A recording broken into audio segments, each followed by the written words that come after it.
Ladies and gentlemen, greetings. Once upon a time in my past life I used to review HyperX hardware, and back then this stuff was premium, cool, high quality and interesting. Since then time has passed, all sorts of things have happened, but now once again HyperX has a right for a review, and this time it's a wireless keyboard, HyperX Alloy Rise 75. So let's see how cool, high quality and interesting this particular model is. Well, one thing is for sure, this is a premium model, and this is despite the fact that yes, this is 75% model, not a full-sized one, which is obvious from the name. Now, the review will be short, about the main points and highlights, good or bad. If you need full info, the detailed text review will be in the description below. Let's start from the fact that HyperX Alloy Rise 75 wireless requires a special grip.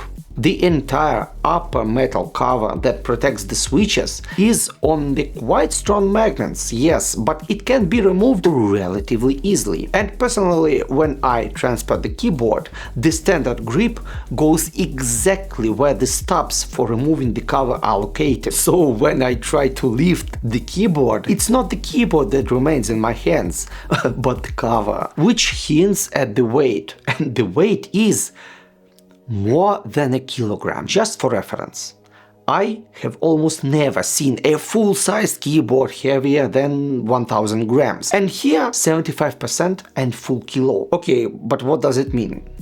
The body is all metal, plastic is almost absent, and in general, even when turned off, HyperX Alloy Rise 75 wireless looks exceptionally solid. The whole keyboard is black and only the HyperX logo stands out in silver on the right.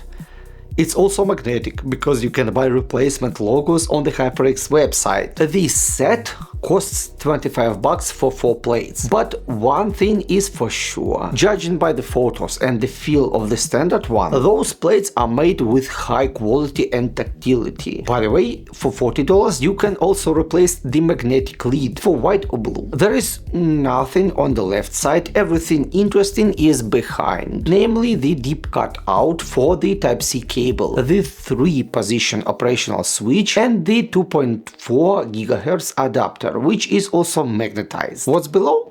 Only retractable legs. By the way, this is pretty much the only plastic element on the keyboard, and I did not find any information about the exact angle of the lift. But the very keyboard is by default tilted about 2-3 degrees, and the legs give about the same amount. By the way, when I said the legs are the only plastic element, I was not kidding, because even the media control wheel, which is located at the top right, is also metal. I almost forgot about the light sensor. It's a little down from the wheel. The full specs will be in the review, but the main are N-key rollover, backlight with 5 levels, 10 settings profiles with the ability to save them directly into the keyboard, and 3 operating modes: wired, Bluetooth and 2.4 GHz. The battery capacity of HyperX Alloy Rise 75 wireless is unknown, but the manufacturer promises up to 80 hours on half brightness or up to 1500 hours without backlight at all. Also, it is possible to work while charging, and the keyboard can be charged from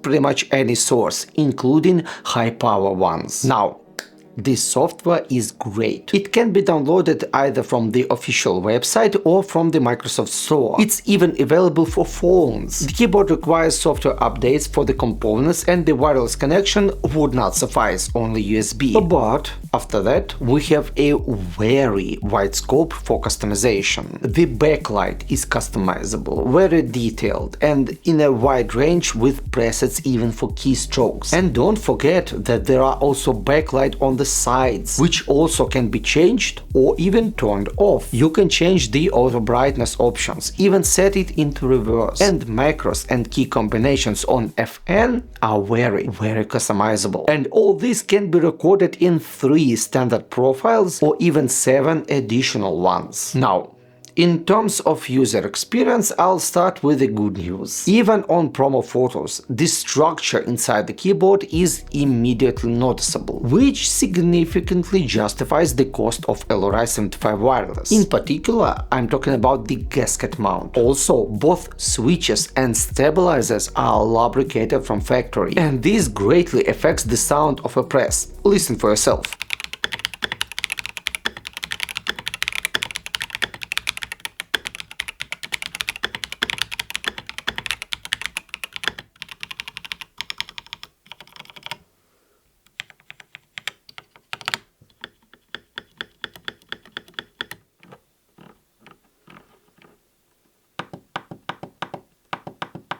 The backlight visually is almost the coolest thing I've ever seen from HyperX. Personally, I like putting keycaps just a smidge better, but here keycaps are PBT, not ABS, so you will not see any oil marks after 2 years of use. And by the way, the keycaps are not just PBT, but they also have a sprayed surface, which gives additional friction to the fingertips. It is expensive to do, but it is reliable. Plus, the switches are hot swappable HyperX linear red. So, to recap, HyperX Alloy Rise 75 wireless feels like a very reliable base for a gradual customization for your preferences. Yes, branded additional elements are expensive, and the magnetic design is not fully thought out in some places. But this keyboard is not one of those that you just use and that's all.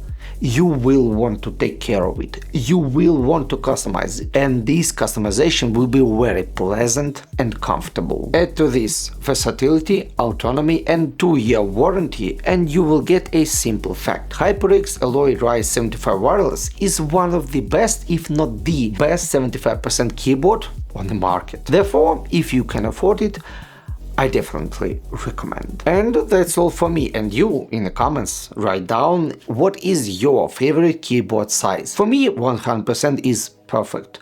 I'm not a fan of short ones, but you? Right? Don't be shy. Don't forget to like, subscribe and push the bell icon, but the comments are the most important thing. As usual, YouTube just loves them.